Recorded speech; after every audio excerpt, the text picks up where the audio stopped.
Hello, and thank you for all coming. I've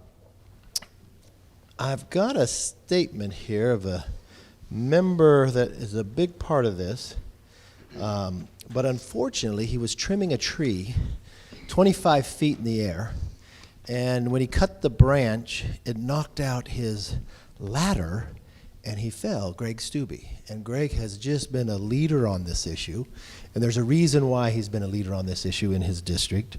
And he has a statement here, and he's sitting at home recovering, but I wanted to read this statement because he's been a big part of this, okay? House Republicans pledge to protect women's sports. Today we're delivering on that promise. As I've said many times, it's a sad day in America when we have to introduce a bill to say that men will play on men's teams and women will play on women's teams. But we've seen time and time again how the left only favors fairness when it aligns with their woke agenda. My constituent, Emma Wyant of Sarasota, was robbed of her NCAA championship last spring by a biological male, Leah Thomas, in the 500 freestyle. Floridians and Americans across the country were rightly outraged at what has become of women's sports. So today, I'm pleased to have reintroduced legislation that give women and girls a fair playing field in competition sports. It ensures that the school athletes comply with the Title IX recognition of a person's reproductive, biological, and genetics at birth. Then he makes this really important part. Thank you, Speaker McCarthy, for making this issue a priority for our conference. And thank you all who are here today for all you're doing to save women's sports. I want to thank Greg for his work on this, but more importantly, we have some amazing guests, and some have been before. We have been trying to advocate for this, and I think now that the majority has changed, one of the issues out there, and this is not a partisan issue, I will tell you as I go across the country, it's a fairness issue. And it's a frustrating as you hear these stories.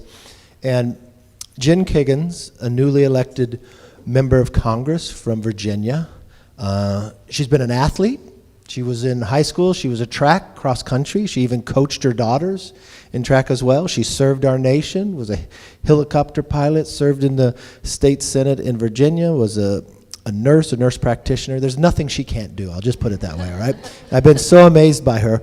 But this issue, she introduced this legislation as well in the state level. And what we want to do, I'm going to turn over to Jen for a minute, but we want to hear your stories because that's the power of what we're trying to help here. That's the power of what we're trying to correct. And I think fairness really matters. So let me give you Congresswoman Jen Kiggins.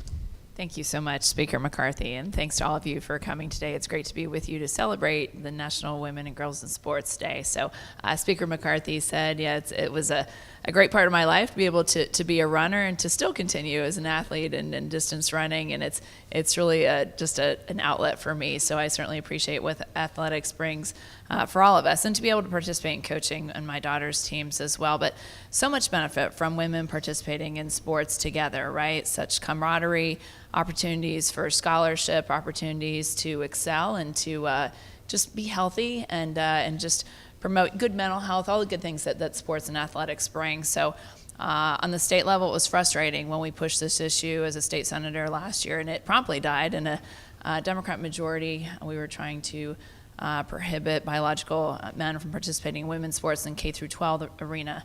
So it will be a fight here on the national level as well, but it's one worth having. So just great to be with you guys today, and I'm excited to hear your stories as well. So I think we wanted to hear a little bit more from you all. What I'd like to do is introduce yourself, tell a little story about it, because I know some of you came last year when we did this for the anniversary, and it was so powerful it never left me.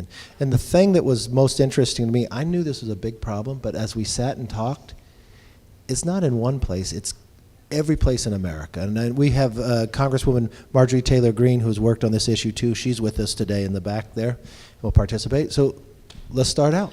Yes, so my name is Riley Gaines. I'm a recent graduate from the University of Kentucky, where I was on the swim team. I actually finished my career as a 12-time NCAA All-American, an SEC record holder.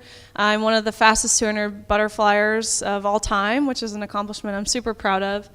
But this past year, my senior year, we were forced to compete against biological male a lot of you guys might have heard the name Leah Thomas. So we as female athletes sat on the side of the pool deck watching that first day as Thomas beat out American record holders, Olympians, the most impressive female swimmers in the country to win a national title, when just the year before was ranking in the 400s as the male at best. That next day, the second day of our NCAA championships, Thomas and I raced in the 200 freestyle, and impossibly enough, it seems, we tied. We went the exact same time down to the 100th of a second, which is pretty rare to do in swimming, and now looking back, I realize it's totally a God thing. But anyways, we go behind the awards podium where they give you these little dinky trophies and you walk out in front of everyone.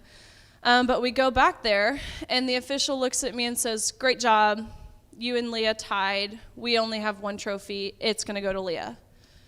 So I look at him and I question him and I'm like, okay, I understand you don't necessarily account for ties, but can I ask you, why is this trophy going to Leah? Why are you so adamant? And I could tell he wasn't prepared to be questioned. They hadn't been questioned up until this point, so clearly they hadn't prepared. But he looked at me and said, "Well, Leah has to have the trophy for photo purposes. We will eventually mail you one, but you will go home empty-handed." And so, of course, I knew what was happening was wrong. But it was at this moment that I realized not only were we being forced to compete against biological men, change in a locker room with biological men who, keep in mind, were fully intact with male genitalia. It was at this point I realized that we as female athletes were being sidelined to men and reduced to a photo op, which of course makes a mockery of everything that I've dedicated my life to. And so that's when I took it upon myself to start speaking out. I truthfully was waiting for someone to. I thought surely a coach, surely someone with some sort of political power, someone with some power would stand up for us, but that's not what we were seeing. And so it hit me that if we as female athletes weren't willing to stick up for ourselves, how could we expect someone else to stick up for us? And so that's kind of what I've been doing these past couple months, actually since March of last year. I was supposed to be in dental school this year, but my life has taken a turn and I've decided to put that off for a little bit because I realized if I don't use my platform that I know I had as a successful athlete and my story and my testimony that I have, it would be a disservice to the future female athletes to come who have no voice and they don't quite know the implications this will have. The present female athletes who are emotionally blackmailed into silence and threatened and intimidated, and of course the past female athletes who fought so hard and relentlessly for Title IX. Macy, go ahead. Hello, everybody. My name's Macy Petty. I'm a Young Women for America ambassador. Thank you so much for having me and allowing me to tell you my story. I am an NCAA volleyball player. I am still within the NCAA. And playing in the NCAA for a volleyball scholarship was a dream that I had since as far as I can remember. I was that little first grader who would spend hours outside learning how to overhand serve, you know.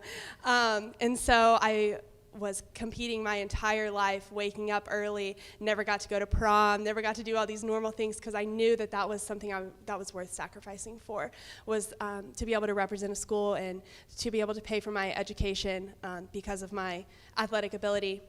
And so in volleyball, one way, the biggest way to be recruited is at these national club volleyball tournaments. And so one time I went, and it seemed pretty ordinary, but there was a lot of college recruiters there. So I was like, wow, you know, this is my chance.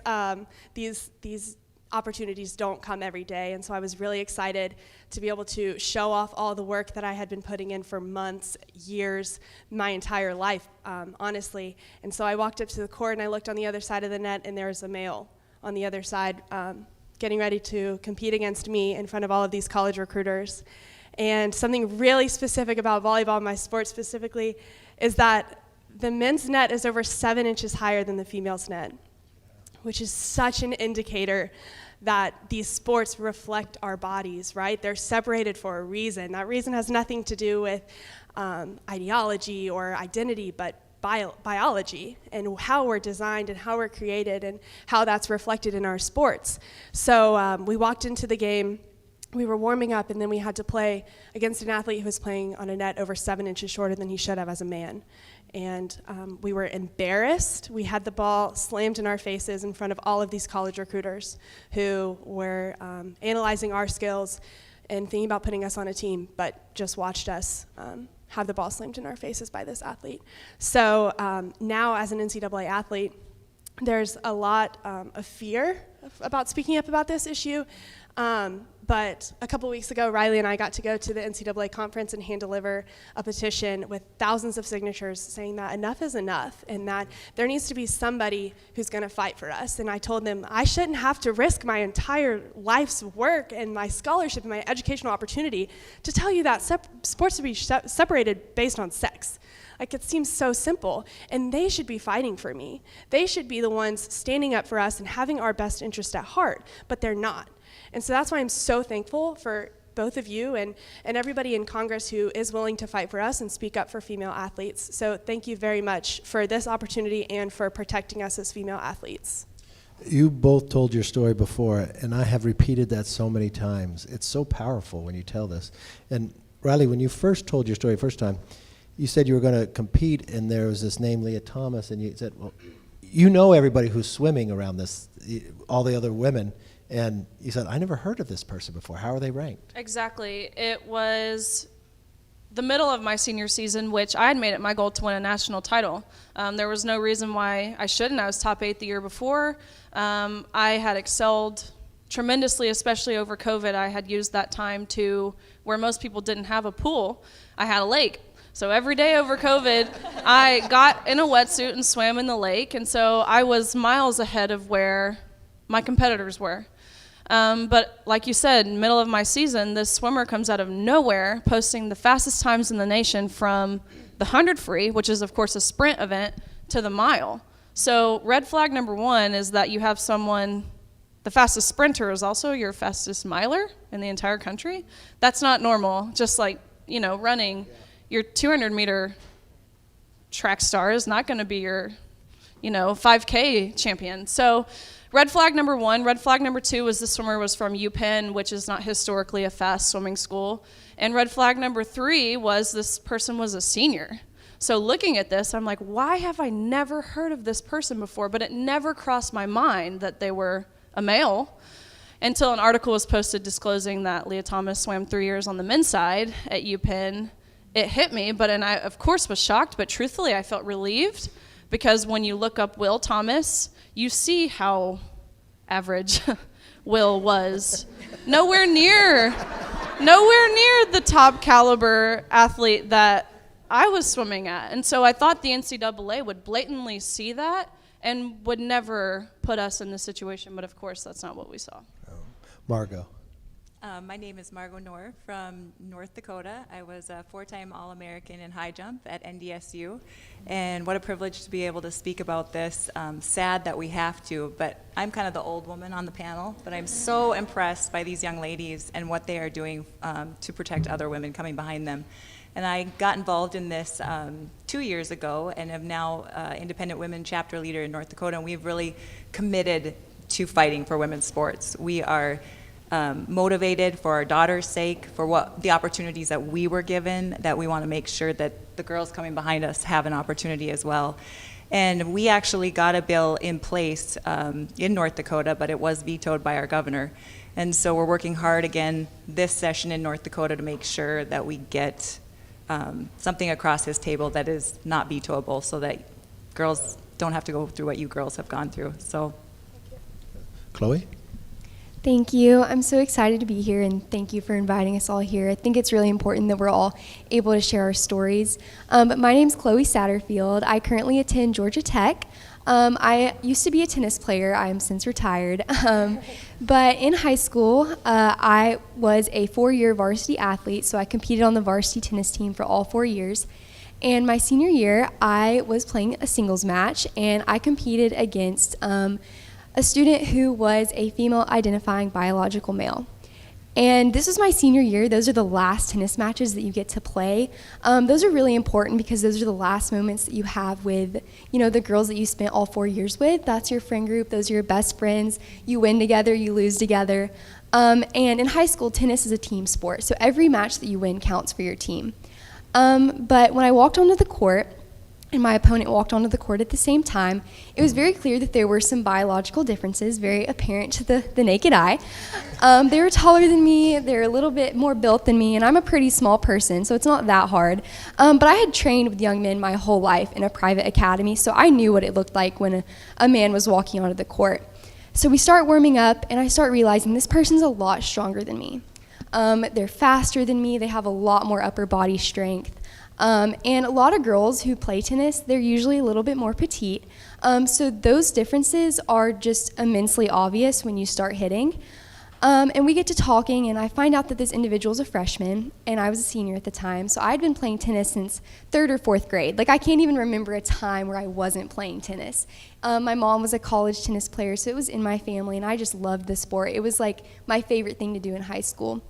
But as we get going, I'm obviously losing. They're overpowering me. They're stronger than me. They're faster than me. They can run down the ball faster. And I lost. And it was really hard.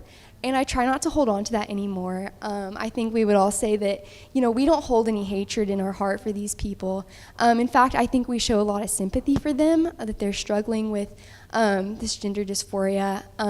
But really, at the end of the day, this is not about hatred or trying to stop them from doing something they love, but protecting our rights as biological women and making sure that we still have the opportunity to pursue our passions. And I'm very lucky that I wasn't in a situation like Macy where I was trying to get a college scholarship. I knew I wasn't going to play tennis anymore, but I also knew that those were my final matches and those were my final points. And to lose like that in an unfair match was really hard, but I'm very grateful to have the opportunity to share my story. Yeah. So first of all, I appreciate how you speak so empathetically. I think that's a very important part that we sometimes forget to do. So thank you for starting with that as well. But and thank you for not being defeated and deflated when these things happen to you guys. And you guys didn't just sit by the sidelines. All of you, and I'm sure many of your fellow athletes too, got up and are speaking on behalf of all women and future women athletes. So thank you for that. I'm just curious as to the NCAA response when you all presented this letter and you showed up there. What did they say? Okay, did they say anything? What was their reaction and your perception of the reaction? So we have formed this coalition of groups, which I think it's important to add all across the political spectrum. We had, of course, right-leaning groups who are dedicated to this, but there are some really awesome feminist organizations who recognize the problem this is giving women who have fought so hard for this. And so that was pretty cool, but we together created a petition.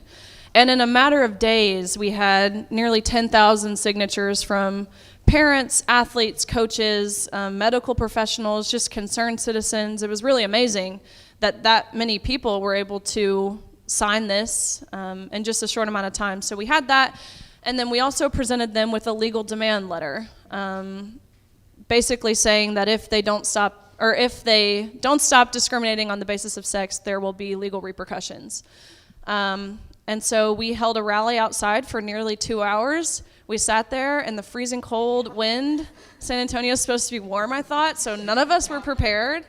And we spoke to an audience, to media, and to everyone. And so the NCAA came outside, and we were able to directly hand them the petition, to which we had no response. But I will say, Mark Emmert, who is the president of the NCAA now, he was there, of course, and so, which I want to add also, the reason we did this at this convention is because this is where they announced their 2023 NCAA Woman of the Year, which I was blessed to be nominated for. It's the highest collegiate honor for all female athletes, but it wasn't just women who were nominated for NCAA Woman of the Year, so was Leah Thomas. So that's why we did this here. But Mark Emmert, who's the president of the NCAA now, who allowed this to happen, who came out with a statement after Thomas won a national title saying he unequivocally stood in his decision, and it's based in evolving science, whatever that might mean, basically doubled down his stance. We saw him at the conference, to which he said, "I totally agree with you. I support you. I stand with you." And my jaw on the floor. It just shows the lack of accountability and the lack of leadership that this, and it's bigger than just the NCAA, this country has, all the way from the top of Joe Biden wanting to, and his administration wanting to rewrite Title IX. The lack of accountability is, I mean, it's mind-boggling. It's wild. Has anybody in the NCAA had you in to interview you about this, or ask you questions, or do some fact-finding on? I mean, you two told a story the last time about when you started swimming. You know, I think you told the story. You started when you were really young. You were getting up early in the morning. I mean, you two have all of you. You dedicated your life to this sport. Yeah, in college, I mean, I swam 6 hours every single day. You swim 3 hours in the morning, you go to class all day, you go to the weight room, you come back to the pool, you swim 3 more hours, and it's like that for the past 15 years. I mean, I'm 22, so more than 15 years. I started swimming when I was 4. Of course, it wasn't as egregious when I was 4 years old, but it gets there quickly. No one has asked us how we felt. We exist to validate a male's identity. But the Ivy League, Leah Thomas's teammates, actually, when they were concerned about the locker room situation and they sent an email to the Ivy League and the NCAA, their response was, here are some counseling resources you should seek if you feel comfortable seeing male genitalia in your locker room. And then they were referred to the LGBTQ Education Center to educate themselves on the oppression that these athletes are dealing with. So no one within the NCAA is willing to acknowledge us, our feelings, our safety, our privacy. I've really tried. I feel like it's really only happened like the past couple weeks where I get emotional talking about like the locker room scene, because it is just so wild that you can turn around and see a 6'4" biological man pull his pants down watching you undress, and no one is willing to stick up for you. I've done a good job not getting emotional, but I see what all is on the line. I see who fought for this. I am fortunate or hopeful one day that I'll be able to have little daughters, and I do not ever want to have to imagine them in a situation where they're faced with that. Oh, it's just... So, gosh, with all the things that you've experienced, all of you, and have seen, what advice or what type of recommendations would you give other female women athletes that are experiencing these things at all different levels, at the high school level, at college levels? But what can they do, and what have you found that's effective that actually moves the needle? Yeah. I think that specifically within the NCAA, like I said, there's so much fear. Like I've worked my entire life for this scholarship. And it really makes me question, is it worth it? Am I really willing to speak up about it to lose that? I also am a club volleyball coach in my off season. So I look at these 13-year-old girls who would love to be in the position that I am and are willing to give up so much to be in the position that I am. So when I look at those girls and I think about the fact that those roster spots could be taken by men rather than them, makes me sick to my stomach. And it makes me realize that my career is going to end at some point, but girls' sports is something that I would like to see go on forever. I remember I was sitting in a hotel one time for a volleyball tournament, and this older woman came up to me, and she had no idea who I was. She didn't know that this was a fight that I was in or anything like that. I just had the name of my college volleyball t-shirt on. And she said, I am so happy to see you wearing that t-shirt and coming here to play volleyball. She said, when I was growing up, we didn't have girls' sports, but my generation was the one who fought endlessly so that you could see that you could do that, and that you could have this experience that you have today. So that kind of was this eye-opening moment of it's worth it. It's not about me. It's about those 13-year-old girls who want to have the same experience. I'm blessed by God to be able to sit here as a college athlete and to be able to have that scholarship. And so it's worth it, to put that on the line and to fight for the next generation, to not have to go through this. Playing against a biological male is not something I would wish upon my worst enemies. So The one thing I learned the time before, I would read about this in college sports, but in our last briefing, I was shocked by how much this is happening high school, and even down to elementary. We had an individual who was a star runner, and she was from Hawaii. And this incident was happening in elementary school that they were competing. I mean, you were just in high school, so have you heard from North Carolina, have you heard of other incidents lower than the college level as well?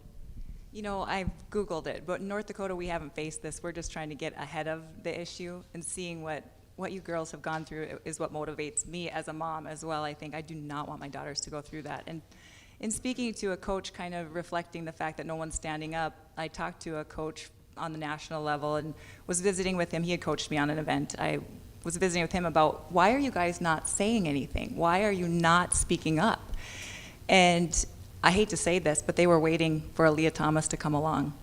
And so in spite of the pain and suffering that you guys had to go through, this is what's going to flip it, is that we see now. But my disappointment as a mom and having 2 children is, why did we have to put women through that? Why would we do that to women? Why would we not stand up in the face of, you know, potential lawsuits, in the face of the media backlash? Why wouldn't we stand up? And hopefully North Dakota can make that difference for girls in our state. And I'm seeing the course change, and what you guys are doing, speaking out and not giving up, is incredible. Yeah, I would 100% agree with that. And I'm sure that it's happening at the lower levels. But, you know, the younger the girls get, the more afraid they are to speak up. I mean, even we're in college now, Riley's graduated, and it's still hard to share your story because of the backlash. And even when it happened to me, I was in high school, I was about to go off to college into the real world, and even then it was like, is this even real? Like, is this really happening? And it's sad that we have to wait for it to happen to us and for us to experience that, for us to finally be able to get attention and bring attention to the real issue that it's causing, which is a Title IX violation.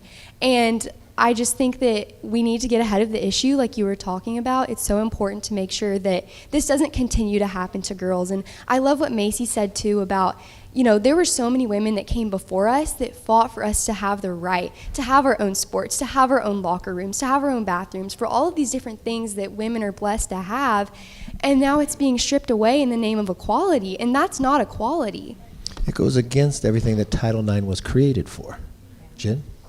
Yeah, so I was just wondering how we can help. You know, and the K through 12 issue is the state legislatures getting involved, and we've tried in Virginia, which is a tough state. I mean, it's a very much purple state. You know, I'm hoping some of the red states are making more progress, maybe, but it's a fight. Continue to use your voice and advocate, because as a state legislator, at least, I listen to that. We all should be listening to you. So show up and speak to those bills and talk in committees on the federal level, and maybe Speaker McCarthy can chime in as well. What can we do to be helpful to you? Yeah. So when I first started in this issue, was back in 2020, and I was testifying in state legislatures. And the first one that I testified in was South Carolina.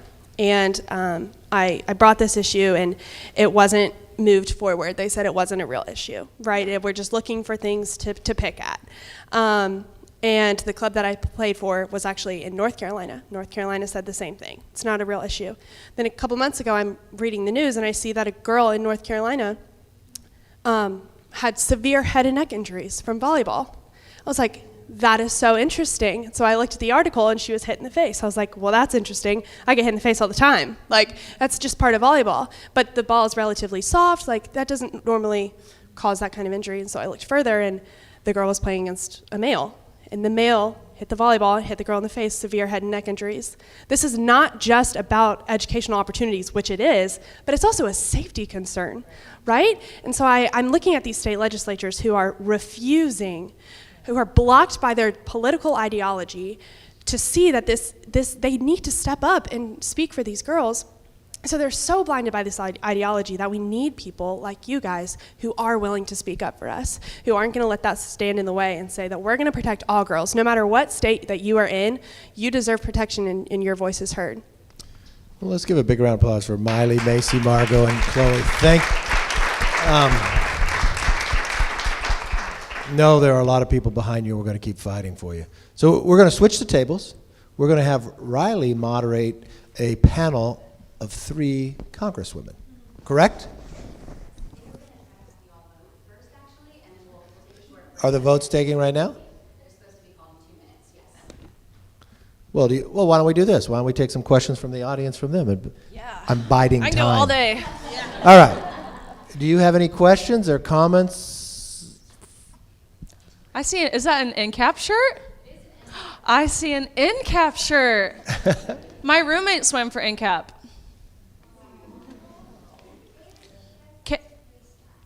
Your favorite is? That is also my favorite. Yes.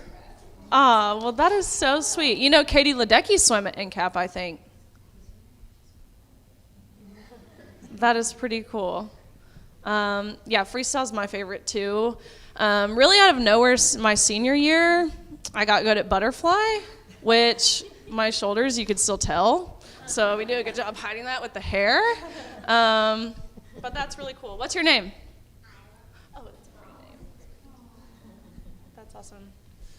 Questions, comments? Yes. Identify yourself so they know you're a reporter. Republican lawmakers up here. Have there been any Democratic lawmakers that you've reached out to? Have they been receptive to it? If not, can you call them out by name? There truthfully hasn't been very many people on the left who are willing to have a conversation. Trust me, I have tried, and that's what I think makes this issue so special. There are very few things in politics that people can agree on, but as parents, mothers and fathers with daughters, no one wants their daughter to miss out on opportunities, and that is irrelevant to where you stand politically. But this past weekend, I was in Virginia testifying, and I was able to have a conversation with Delegate Jeff Bourne afterwards. When he was presenting his argument in opposition of the Fairness in Women's Sports Bill, he argued that this is a hateful bill, that if you support this bill, you're transphobic. And this isn't driven by the kids, this is driven by the parents. The kids want to be inclusive towards everyone. He said he was willing to put his daughter in the situation where she was competing against men. And so I wasn't able to converse with him in the setting of the committee room, but afterwards I caught up with him. Of course, he was a lot kinder when it was just us two. But I asked him, you said, you're transphobic if you support this, and you also said this is something that the kids don't feel any type of way of. I said, has it ever occurred to you that the kids don't feel any type of way because they're scared of people like you who will call them transphobic, who will call them hateful for speaking out, and that's why these adults are saying things, not the children? Oh, well, that's not really what I meant, but I appreciate your dialogue. That's what I received. So it's hard to have a conversation with someone, and I genuinely want to converse. I agree with Speaker McCarthy when he said this is not bipartisan. I hate, sports is the one thing that shouldn't be political, ever. Sports are sports. Sports don't care about your identity. They don't care about your feelings. But there are some non-elected, famous individuals who would have a very liberal approach on other issues who are very strong, Very much. stand with you if you want to say. Martina, who's the tennis player, who's a legend, she's been super strong on this issue. There are some athletes who are willing to take a stance. They hate Trump, but they care about this issue. And so I think it's something that can unify us rather than be divisive like so many other things that our society deals with. Margot, you had something? Well, Caitlyn Jenner even recognizes. Bruce Jenner, when he was competing at the national level in the Olympics, he recognizes the fairness, and he knows the truth and what it's about, and that's pretty important to recognize that as well. So let's do this. You voted?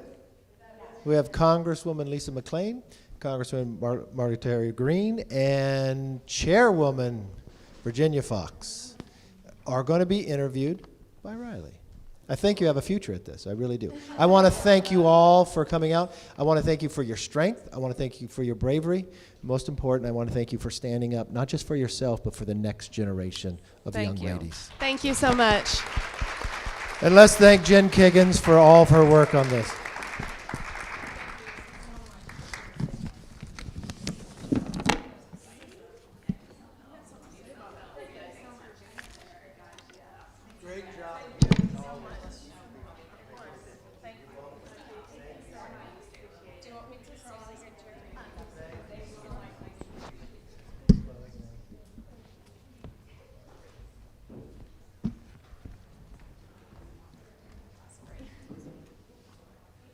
Taking Speaker McCarthy's chair. Sorry. Be easy on us, will you? We'll see. We'll see if you're ready. No.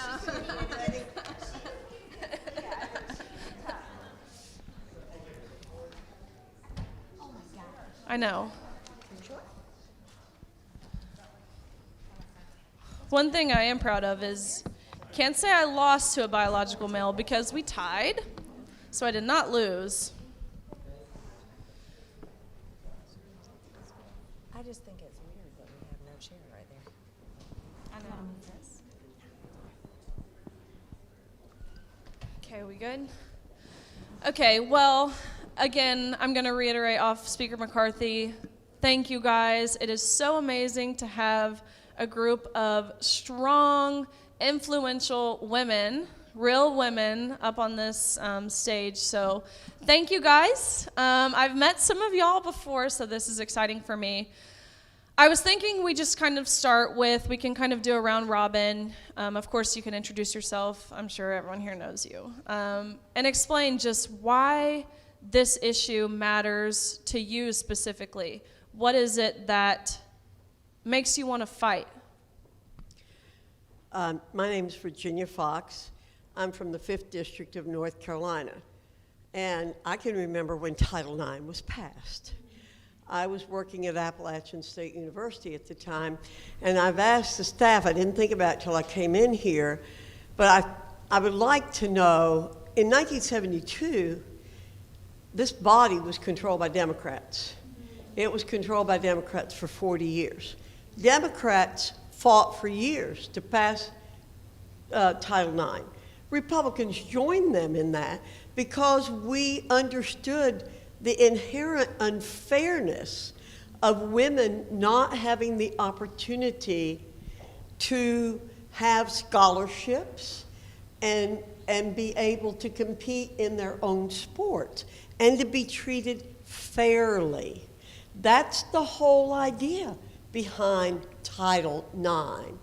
And now to have somebody tell Riley, oh, you're transphobic if you are in favor of this bill, which doesn't make any sense at all, particularly, again, because this was done in a bipartisan way, but again, led by Democrats. But what this is so inherently unfair to women, and what it will do is by allowing biological males, and I think we have to continue to say that because there is a science involved here. And Democrats tell us all the time, follow the science, follow the science. And I think, was it you, Riley, who used the term evolving science? I was stunned when you said that somebody told you that. No, it's not evolving science. It's settled science. So I'm appalled at what is being pushed. I think it's important that women have the same opportunities that men have throughout our culture. I've fought for women's rights all my life, and while I'm not an athlete, I have a granddaughter who was on the track team. She's a thrower, and she's a pretty good thrower. And my grandson was on the track team, and he was a very good thrower. And he was also on the football team. So I think it's important that women and girls compete against girls and women, and that biological men compete against men. Well, thank you. I also have a Riley. I have a Riley good and I have a name. Ryan. Oh. So this issue is critical to me because, one, believe it or not, I am an athlete, or I was an athlete, let's say that. I coached girls' sports, travel baseball or softball, but I am spitting mad.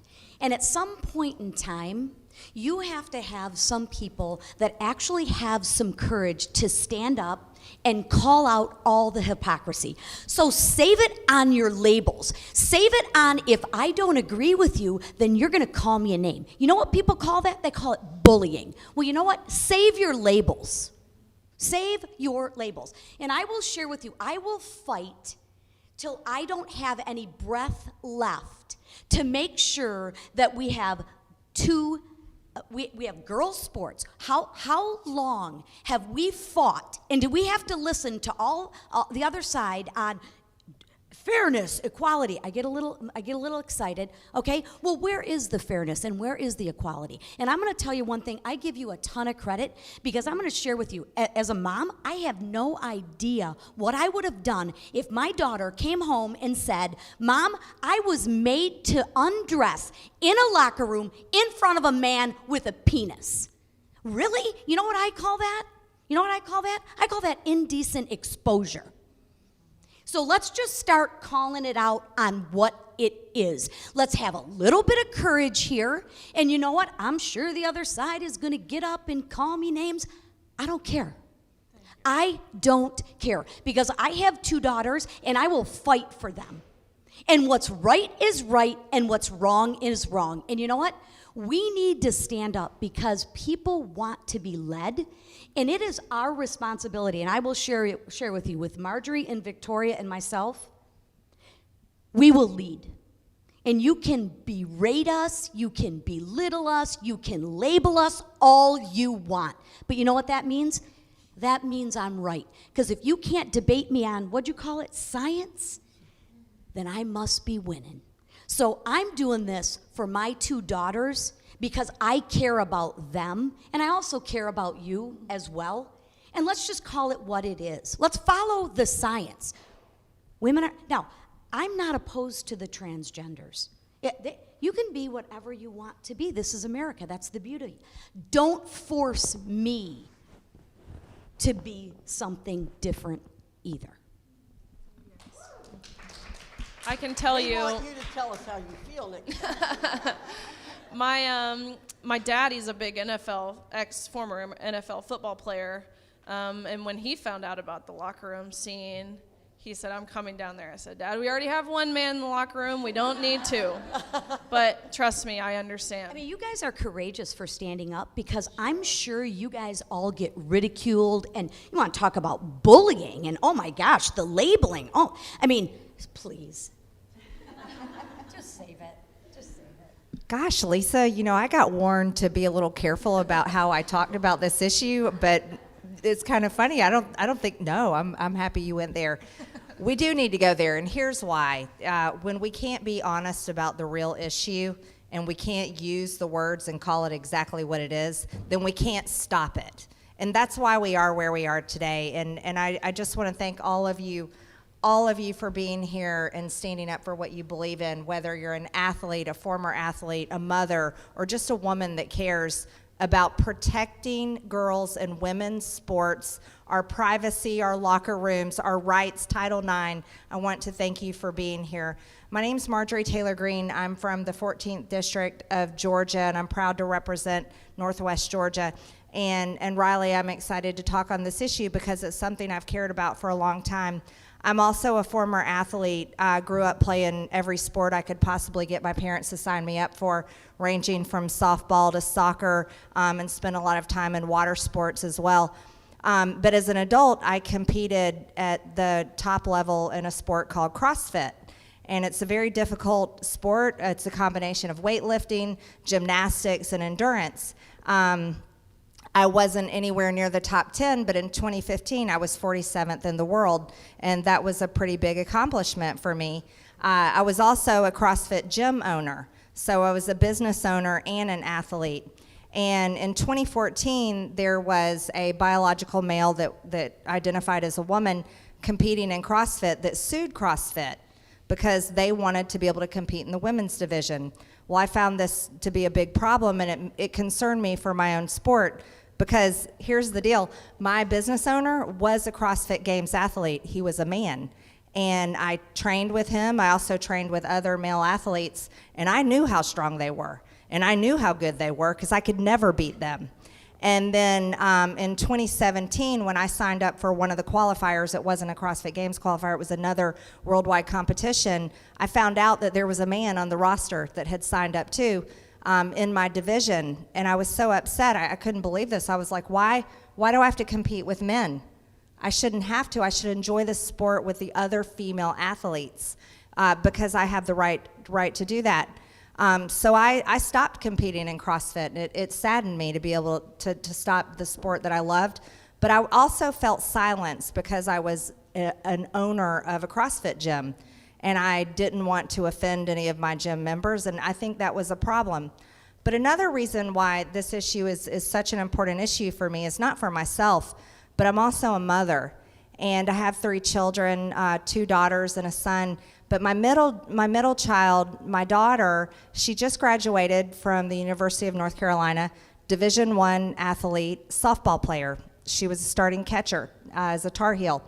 Very proud of her, but like you, Riley, and the other athletes here, she started playing. I signed her up for softball when she was 4 years old, and that kid couldn't put the ball down and begged me every single day to play with her out in the yard.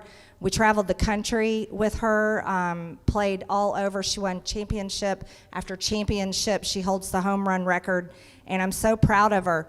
But here's the biggest problem facing college athletes, girls that are competing in the sport they trained for their entire lives, the sports they loved. If you're an athlete on scholarship, you belong to the school.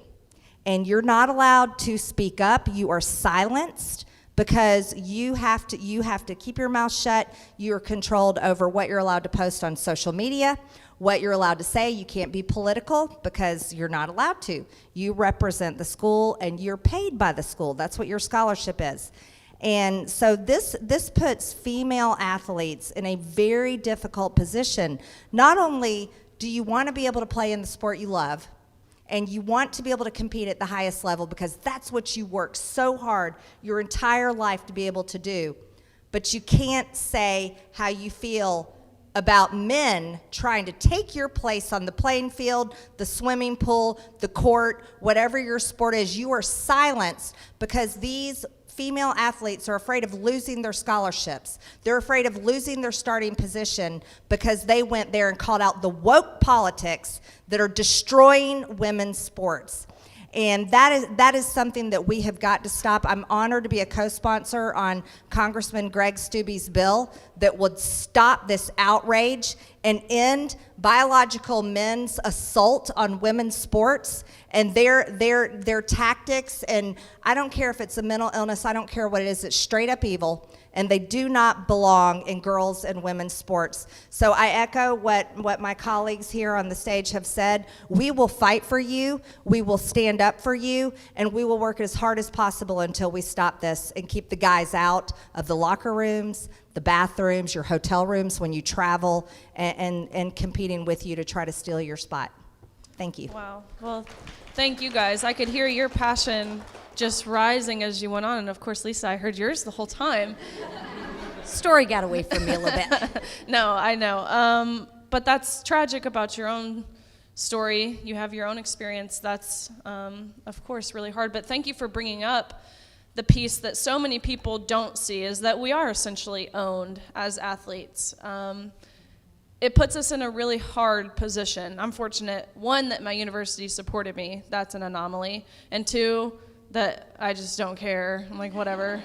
But you're owned. These schools tell you, you won't get into grad school if you speak out.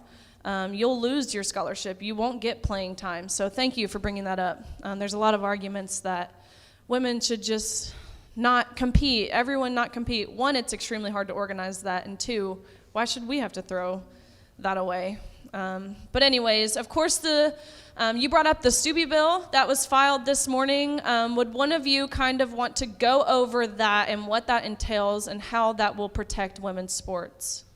It's actually a very short bill, but basically what it says is that no school will be able to allow a biological male to compete in a woman's sport and take a woman off of the roster.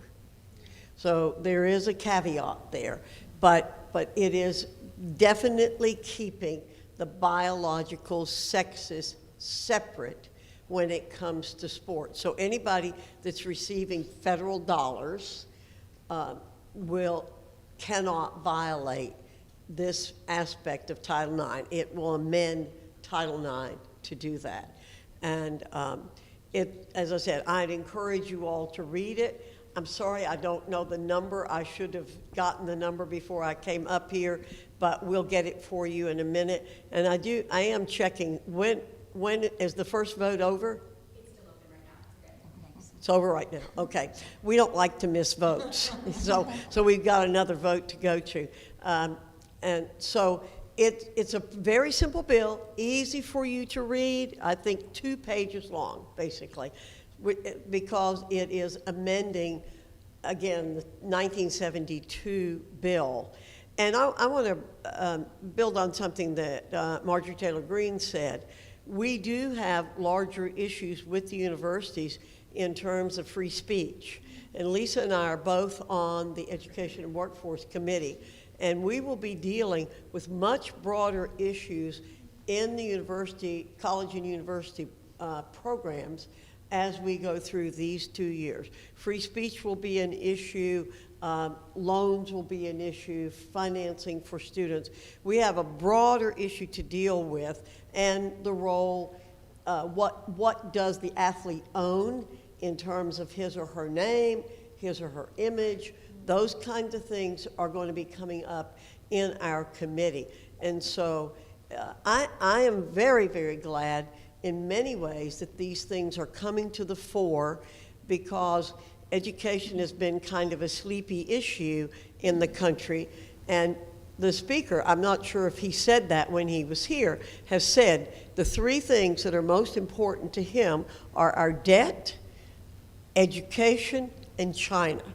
And so we've never had education be raised to that level before. And so there are many, many issues that we want to deal with in this area. But sports is certainly very high on the list. And I'm so sorry Greg Stubbe couldn't be here. I assume somebody has told you, right? Yes. Why he's not here. So I know he's very sad that he couldn't be here, but we're grateful for his leadership on this issue. Yes, we sure are. I am sad he's not here. I want to meet anyone, like Speaker McCarthy said, regardless of where you are politically, who would be willing to fight for women. So just out of curiosity, I am interested. Will you let us go vote? It's still open. The first one is still open. The first one's still open? You just scream when they're not, and Okay. we can wrap it up. We'll run. Just run. I am curious, how are y'all's home districts responding? What is the response as the leaders that you guys are getting from the people that you represent? In Georgia, we don't want the boys playing in the girls' sports and taking over our teams. That's the great news. The district that I'm from is a big believer that there's only 2 genders, male and female, and you can always trust the science on that one. Because that's proven, and it's hard to believe that's even a debatable issue these days. And again, I echo your sentiment, which I think was so wise to bring up, and I know you're from Georgia Tech and Cartersville, right? Cartersville, Georgia.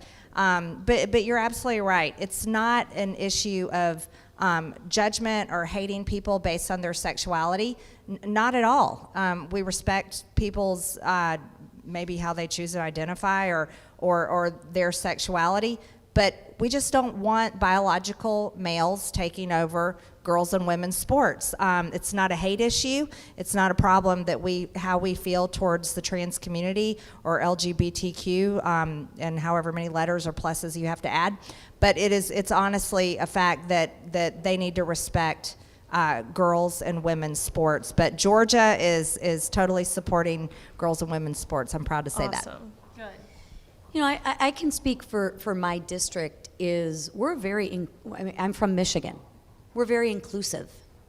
And I think we all should be inclusive. And I believe in diversity. I believe in equity and inclusion and fairness, and put whatever label on it you want. But I would challenge you this. Isn't the most diverse the individual? Why do we have to divide with our labels? Tell me how labels bring people together and closer and more inclusive. I would challenge you they don't. So to me, I believe this is America. You can do anything you want. You can be anybody that you want. Just don't make me adhere and force and mandate me to believe the same thing you believe. That's why, ladies and gentlemen, we live in America, right? We have a last bastion of hope, the last bastion of freedom. So you can be whoever you want to be. And we embrace that. Just don't mandate that I have to agree with that or disagree with that. Let me be who I want to be too. Why is it right for you, but it's different for me? Seems like a little bit of a double standard, okay? I want to be inclusive. But this division and this idea of men playing in women's sports is very harmful and very exclusive to our young women because they're tender at that age. They're vulnerable. They're impressionable. Let's protect them a little bit, right? Let's let them mature, both physically and mentally, to be who they want to be. So I'm going to ask you something. Please, for the sake of my children and all the young girls in my family and around the world, please don't stop fighting. Please don't quit. Because I can tell you, my daughter Ryan, who played softball, she didn't play at the level yours did, Marjorie, but she pays attention, and every young woman and young girl pays attention, and you are leaders for them, and they need someone to follow, not the small voices, but you have a very large voice. I implore you, please keep fighting for our young women and the innocence of these young children. Of course. So I know you guys probably have to go, so we can wrap it up with one final thought. What more needs to be done to ensure, I know we passed this, or the Stubbe bill was filed. I know, of course, different states are doing different things to ensure fairness in women's sports.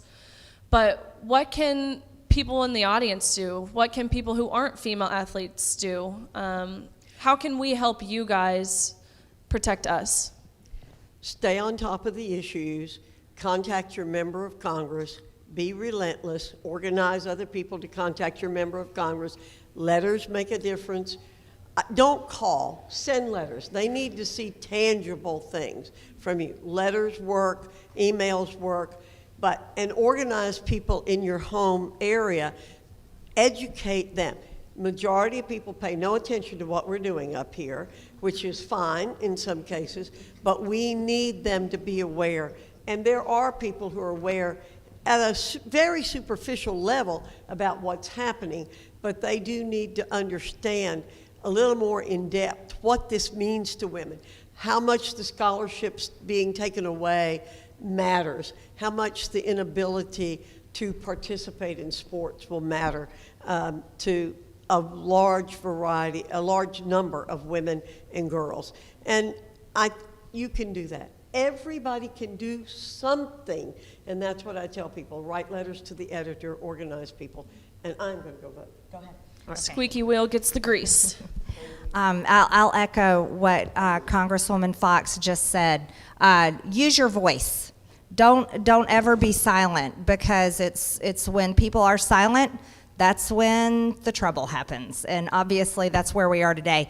I think we need to fight like our grandmothers did and our great-grandmothers before us, right? We need to fight just as hard for feminist issues, just like they fought.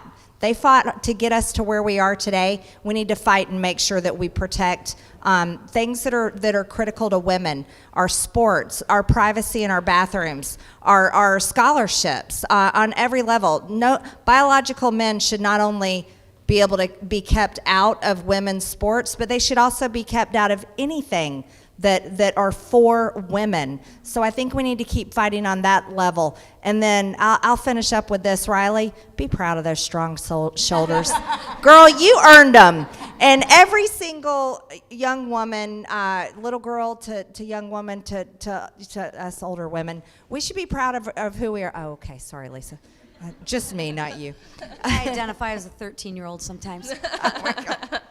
But we should be proud of every shape, size, our beautiful bodies, our strength, our fitness, and keep doing it as long as you can, because sports are just a lot of fun. So never give them up. Thank you so much, Riley. In a word, courage. Yes. Continue to have the courage. And the second is leadership. Young girls need someone to look up to and follow. Please lead on this, or continue to lead on this issue.